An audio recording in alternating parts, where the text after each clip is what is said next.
Halo sahabat Roni, berjumpa lagi dengan saya Roni pada pembelajaran AutoCAD secara otodidak. Assalamualaikum warahmatullahi wabarakatuh. Baiklah, pada kesempatan kali ini kita akan coba membahas sebuah latihan masih dalam bentuk isometri. Baiklah, dalam penggambaran menggunakan aplikasi AutoCAD ini sendiri ada beberapa hal yang harus kita setting sebelum kita melakukan penggambaran isometri dengan cara menyeting itu dengan cara mengetik itu adalah DS, kemudian kita spasikan, kemudian kawan-kawan harus mengganti dari rectangular snap menjadi isometri snap, kemudian kita oke kan. Kemudian kawan-kawan bisa melanjutkan dengan memulai dari sisi kiri bagian bawah dengan membuat garis lurus 60, kemudian ke atas 14 dengan cara ketik line. Kemudian kursor kita bergerak di sembarangan, kawan-kawan bisa mengklik F8 atau merubah arah dengan cara mengklik F5. Kemudian baru kita isi itu adalah 60. Kemudian ke sisi bagian atas kita klik F5, baru kita isi adalah 14. Kemudian kita tidak tahu berapa panjang atau jarak dari sisi bagian atas, atau kawan-kawan bisa membuat garis 14 dikurang 40 itu adalah 26, atau kawan-kawan bisa melanjutkan ke sisi bagian atas itu adalah 26. Kemudian kita arahkan ke sebelah kiri. Kalau kawan-kawan lihat di sini adalah 40, ini 60, maka ini adalah 10. Maka kita isi 10. Kemudian kita arahkan ke sisi bagian bawah dari si kursor sendiri. Nah, yang mana garis tadi itu adalah garis bantu. Kemudian kita lanjutkan dengan garis lurus. Di sisi bagian sini itu adalah, kalau kita hitung di sini adalah 40, ini 20, maka ini adalah 10. Maka kita isi 10. Kemudian ke bawah itu adalah 10. Ke kiri itu adalah 20. Ke atas 10. Ke kiri itu adalah 10. Kemudian ini kita bisa buat garis ke sisi bagian atas itu adalah 14. Dan kita hubungkan ke sisi bagian endpoint tadi. Kemudian kawan-kawan bisa menghapus garis bantu ini sendiri. Maka untuk tampilan bagi depan itu sudah selesai kecuali sisi bagian circle yang ada. Kemudian kawan-kawan bisa melanjutkan membuat garis ke sisi bagian sebelah kiri atas. Ini klik F5 itu adalah 40. Ke atas itu adalah 14. Kemudian kawan-kawan bisa menarik garis lurus ke sisi sebelah kanan. Kemudian kawan-kawan bisa menarik garis lurus ke bagian belakang itu adalah 40. Kawan-kawan tinggal mengklik ini, kemudian di copy. Tinggal kita kopikan, di copy, kemudian bagian atas. Ini kita copy maupun di sisi bagian bawah. Kemudian kawan-kawan bisa menghubungkan garis ini, kemudian ke sisi bagian bawah.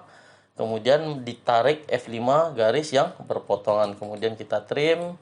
Kemudian kita lanjutkan terlagi, itu adalah garis ini ke titik ini, kemudian kita hubungkan ke sisi bagian bawah. Kemudian kalau kawan-kawan lihat di sini, itu adalah jarak antara ini ke sini itu adalah 24, sedangkan panjang total itu adalah 40, 24, maka sisanya adalah 16. 16 dibagi 2, maka sisanya adalah 8. Maka kawan-kawan bisa mengcopy ini. Kemudian kita kopikan ke sisi bagian bawah itu adalah dengan jarak 8. Ini pun begitu. Kita kopikan ke arah sisi bagian atas itu adalah 8. Kemudian ini kita tarik garis lurus ke bawah. Kawan-kawan bisa menarik garis lurus ke bawah. Kemudian ini kita tarik garis lurus ke sisi bagian belakang.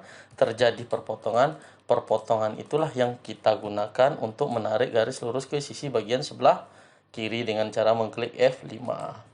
Kemudian kita trim.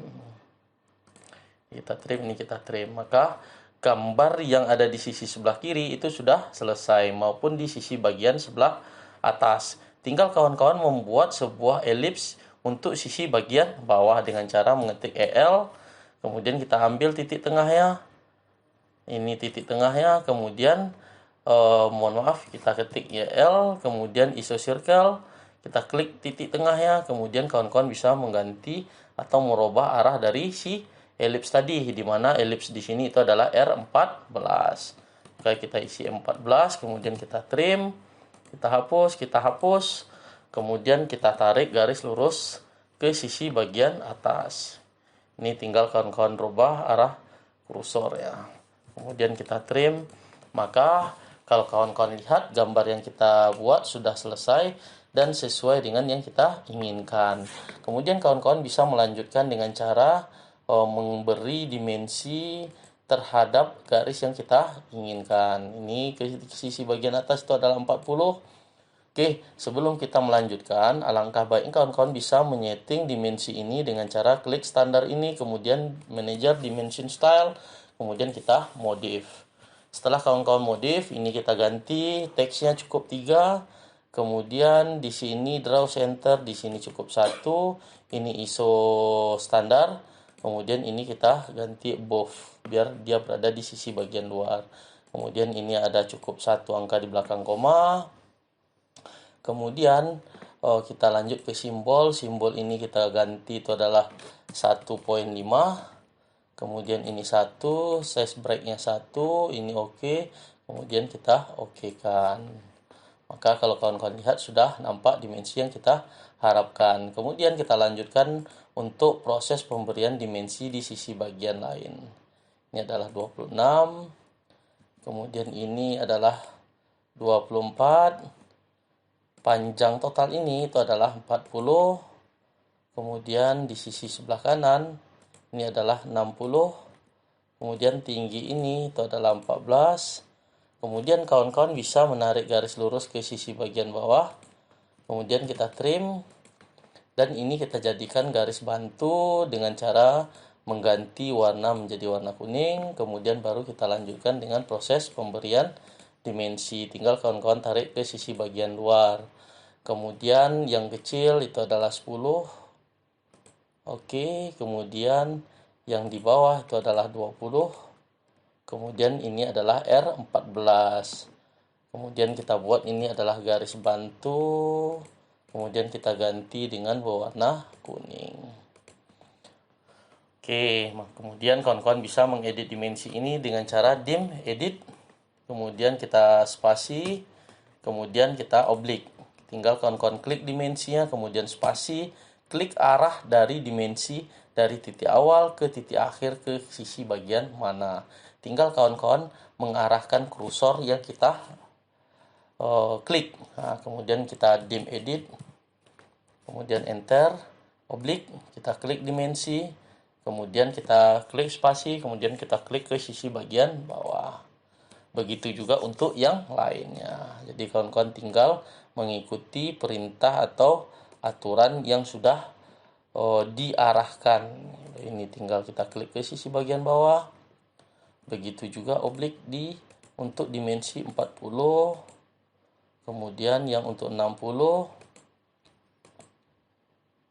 itu ke sisi bagian depan, dari ini ke sisi bagian depan sini. Dan 14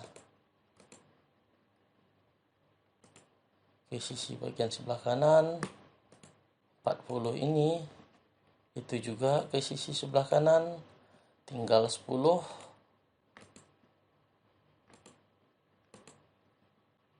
Ke sisi sebelah kanan. Kemudian oblique. Klik, kemudian ke sisi bagian bawah. Maka kalau kawan-kawan lihat gambar latihan kita sudah selesai. Tinggal kita menyusun dari pada saat proses pemberian dari dimensi yang kita buat. Jadi ini tinggal kawan-kawan tarik garis. Ini terlalu jauh. Nah, ini kita perapat lagi.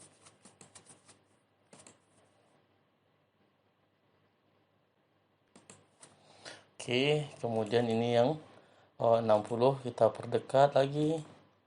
Begitu juga yang 40 sudah oke. Kemudian kawan-kawan tinggal mengganti warna dari dimensi ini menjadi warna merah. Kemudian kita klik MA, kita klik dimensi yang 40, kemudian semua yang dimensi kita klik. Sehingga warna atau aturan yang ada di dimensi mengikuti aturan dari dimensi yang sebelumnya. Mungkin sekian. Kalau kawan-kawan lihat gambar yang kita buat sudah selesai dan sesuai dengan contoh yang ada. Mungkin sekian tutorial kita pada malam hari ini. Mudah-mudahan bermanfaat buat kawan-kawan yang ingin belajar AutoCAD secara otodidak. Mungkin sekian, selamat malam. Assalamualaikum warahmatullahi wabarakatuh.